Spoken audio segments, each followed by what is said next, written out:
This is the morning brief from the Economic Times.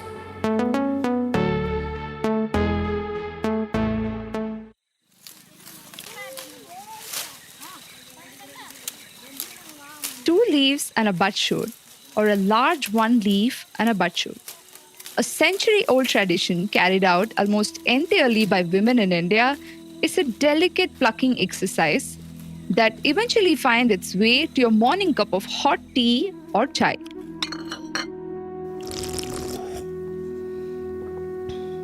Today, our teas find itself in a delicate place, and that has less to do with the terroir and more to do with trade taking up arms and rising costs.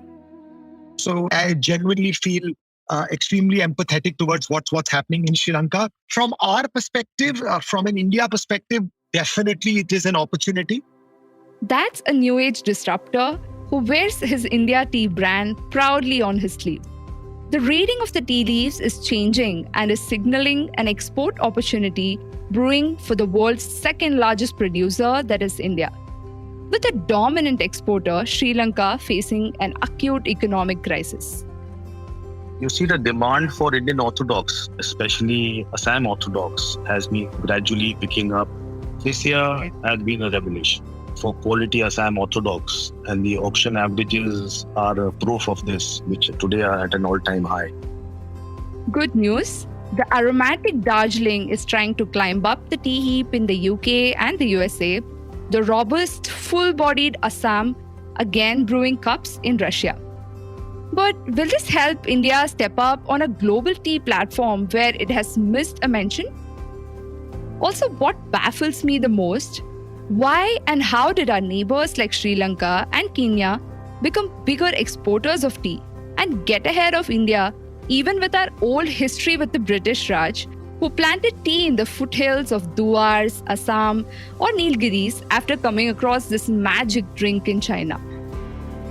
Grab your chai and let's find answers from one of the biggest tea exporters, whom you just heard, a tea producer, and a startup that's using disruptive tech to become an omni-channel premier tea brand from India for the whole world. It's Tuesday, 28th of June, and I'm your host, Bhavya Dilipkumar, and you are listening to Storm in a Teacup on the Morning Brief. First off, let's understand the size of India's tea industry and where we stand globally. I spoke to Atul Asthana, who is the managing director of one of the popular tea producing companies, Goodricke Group. We produce almost 1,350 million. The highest was 1,366 in 2019. Okay. It was the last normal year. Normal year, after that came COVID, and then there was a post-COVID, and now we are supposed to have a normal year again in 2022. We're hoping to have, rather. Out of that 1,360 million we produce in India, we export around 220, 230. Highest export figures have been around 240 million kilos, which is a very stagnant kind of a figure. In the last 20, 25 years, we have not been able to exceed that 240 million. And the production is kept on going up. It was 20, 25 years back, it was around 900 million. Now it is touching almost 1,400 million at this point of time. So that's a worrying factor. I mean, we have not been able to increase our exports. But on the flip side, India is the fourth largest exporter of teas after Kenya, Sri Lanka, and China. China, again, being the largest producer, exports a lot of green tea. We now have the landscape in front of us. With Sri Lanka taking a backseat, India does have a fair chance to capture new markets. But is this a momentary bump in sales? I asked one of India's biggest tea exporters, Asian Tea and Exports Director Mohit Agarwal. Sri Lanka maybe produces about 300 million kilos, which is less than a fourth of what India produces. But they dominate in the export markets because all the teas are up for exports. You see, the demand for Indian Orthodox, especially Assam Orthodox, has been gradually picking up. This year has been a revelation for quality Assam Orthodox, and the auction averages are a proof of this, which today are at an all-time high. Tea is a habit. Tea is a culture. Yeah. So once you shift, it is difficult to get back that consumer. And I strongly believe that if the global consumer or a particular country gets used to drinking high quality Assam Orthodox, they're for good. It will be permanent. And there's a great opportunity here to increase our exports and give our farmers better realization. There's a catch here. When we say export of tea, we mean orthodox or leaf teas, and not the CTC, that is crushed, tear and curl tea, or the danedar chai that we usually buy and use in our homes. From an industry point of view, CTC tea is much easier to make compared to the labor-intensive orthodox teas. Remember what I said in the very beginning? 2 leaves and a bud shoot, or a large 1 leaf and a bud shoot. This is crucial to understand because India majorly produces danedar chai and not orthodox tea, while Sri Lanka is the biggest supplier of orthodox tea. Out of a production of 1,344 million kilos, which we produced last year, only 8.5% was orthodox. So India actually needs to scale up its orthodox manufacturing capabilities if it wants to cater to the vacuum created by lower Sri Lankan production. Okay. The demand for Indian orthodox is ever increasing. And if you don't get our act right, some other country will step in and take the cake away.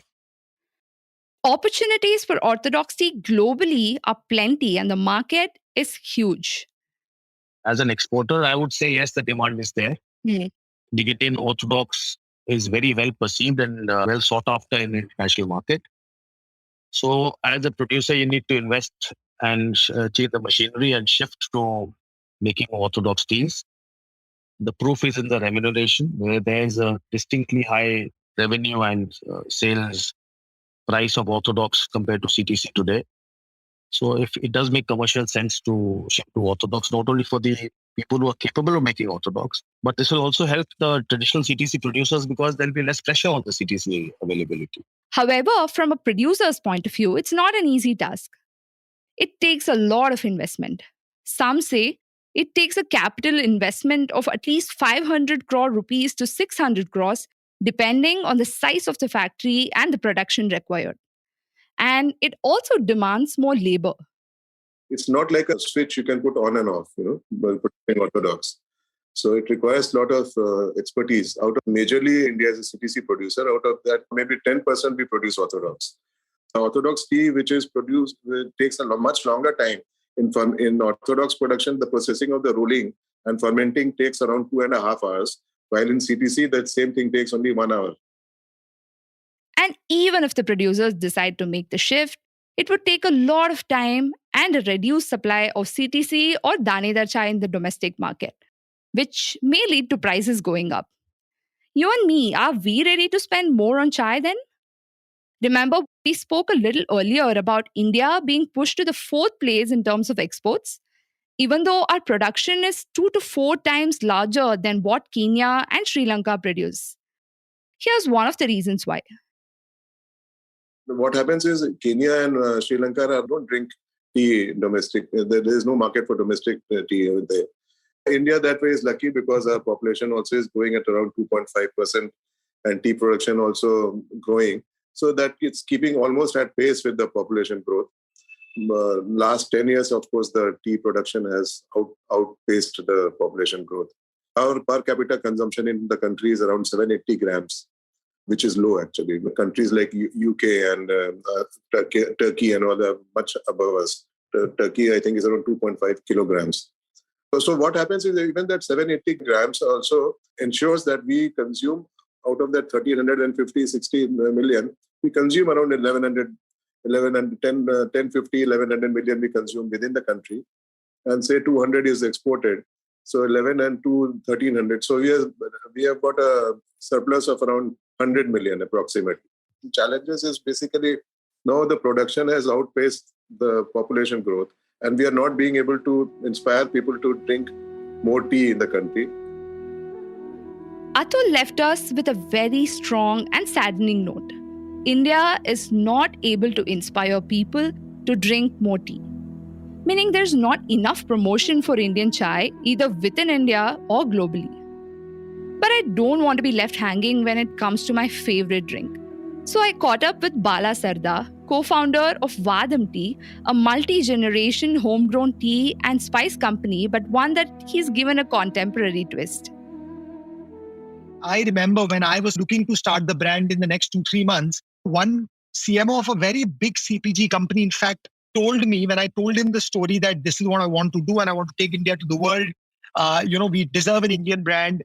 He told me not to put India in our positioning because he said people will not trust the product, they will not trust the brand, they will not buy your brand, right? And I told them, that's exactly what we are trying to do.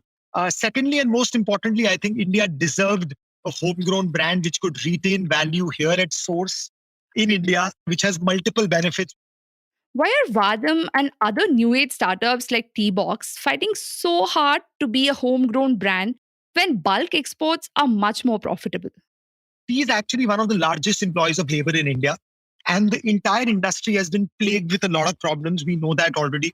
A lot of estates are shutting down in several regions. A lot of estates are actually not making money. They are struggling. Farmer wages are not going up. And it is all connected to the fact that there is no value addition happening in India, right? Historically, the tea prices from India have actually not gone up the way they should have, or they've not been proportionate to inflation. And an alpha over inflation is what you expect for any industry to flourish.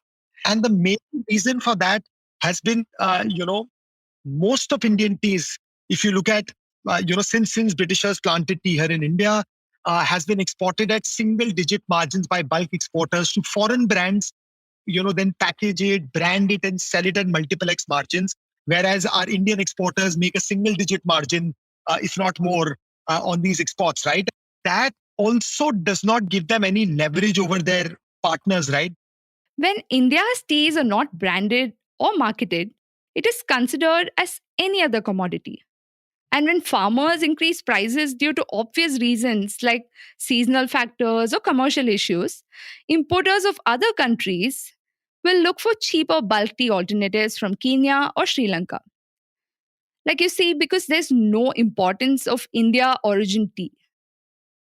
Honestly, there is high trust with origin products. Again, that is something which is out there. We all want to buy wine from France, chocolates from Switzerland, whiskey from Scotland. But for some reason, at Twinings of London, sells more Darjeeling tea than probably any Indian brand. Some foreign brand would sell more Indian chai tea than any Indian brand, right? Honestly, that makes no sense. It's India's time to take our products to consumers globally under a proud homegrown label.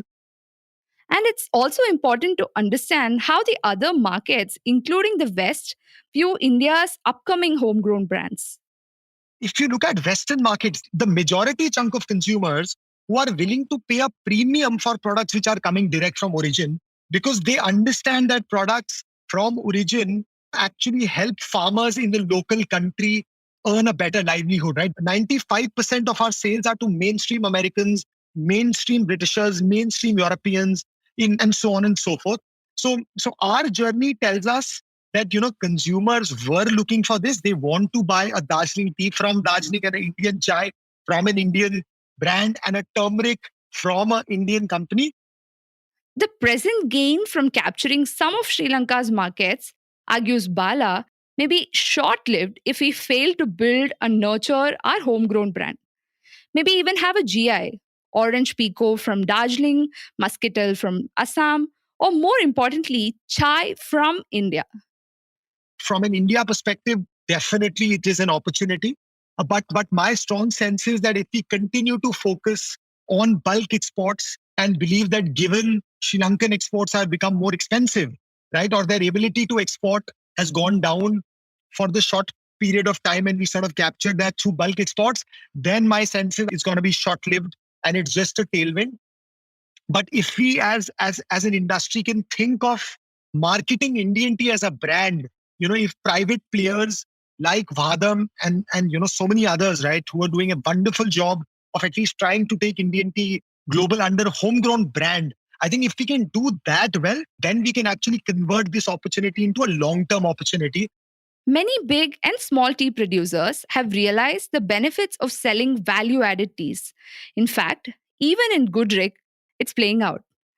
Change is always required. You see, even for us, we are now diversifying into different varieties of tea. We have just launched around a month back iced tea, organic iced tea. Then we are launching an instant tea powder, masala chai. These things are, since we have also got an instant tea plant. Goodricke also has got one of the major only producers which has got its own instant tea plant. So those things we have come into the market now. However, from an exporter perspective, there are some challenges to selling well-packaged branded teas as against selling bulk teas. No, there's been no hesitation from the exporters front. So you see, most of these importing countries, to protect their own industry, have different import duty structures for bulk teas and packet teas. Okay. For example, in Kazakhstan, I can say there's a 10% import duty on packet tea, whereas bulk tea, there is no import duty. So there is a economic disadvantage for that country to import value-added teas. And in order to promote the domestic packing industry, they encourage the packing to happen there as per their standards and to give more employment there. So this is one of the reasons why India has not been successful in the growth of value-added teas. But it really doesn't matter as long as the global consumer drinks Indian chai, we are happy. Is it really fair to just call out the tea producers and say that the transition towards making branded teas and promoting them is necessary? The government should also play a bigger role, right?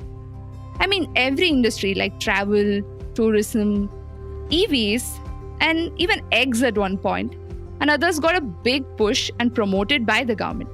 Why isn't Chai Pe Charcha a big campaign within India and beyond? There are two parts of the India tea story, right? One is the kind of tea we consume in India, which is called chai, the doodh ki chai, which is your CTC tea primarily, right? That's the lowest grade of tea. 80% of that is made in India and it is consumed in India, right? The challenges were that why is it not available in formats like coffee, right? You could go and get a coffee in a hygienic environment in a mall. Starbucks and a cafe coffee day was selling you that. But the chai, the doodh ki chai, why can't you get that in an environment you want? That I think Chayos and Chai Point are doing an incredible job. And I think we have a great future there. The second part of this story, Anu, is the high quality tea, the orthodox tea is how you call it, which gets exported out of India, which is the high value product, right? There, the marketing you need to do is very different from a Chai Pe Charcha, right? Because they don't understand chai the way we understand chai in India, right? For them, chai is basically orthodox. It is consumed either straight, sometimes with milk, primarily premium things like black teas, green teas, herbal teas, oolong teas, white teas. Again, my strong sense is marketing from a category perspective is not required because tea is a, $40-50 billion market. Indian tea is getting consumed by these people, but telling them that tea from India in global markets, I think campaigns around that, I think there, if we can do more, of course, I think we can help private players. That today, if Indian tea gets more recognition, we will get a direct impact as a consumer brand like Vahdam, because we sell in few thousand stores in the US. We are there across channels, right? But like I said, right, these are two different parts of the story. Clearly, that's where government bodies like the Tea Board of India need to wake up and smell the tea. Tea Board is also in charge of giving subsidies for replanting. You see, industry, if you do not invest money in the industry, it's going to die. So earlier on, the Tea Board's work also was to ensure that the value addition is being done on the estates also.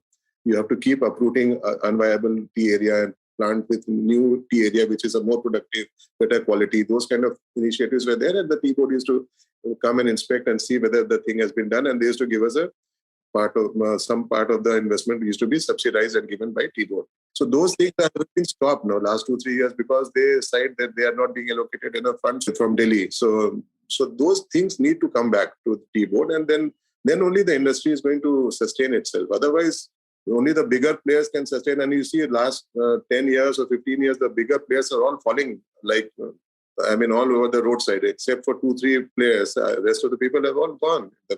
So the industry will not be able to survive unless and until, again, Tea Board comes with some kind of investment or for development of the industry. From the oldest streets of Delhi to the newest tea points across the country, tea plays a significant and a unifying role in India. Did you know that back in the 18th century, when China was dominating the tea production and when there were some trade issues, the Britishers decided to trade opium from India in exchange for tea? This until they discovered tea in India in the plains of Assam, Darjeeling, and Nilgiris and smelled a huge trade opportunity. Chai is not just a beverage.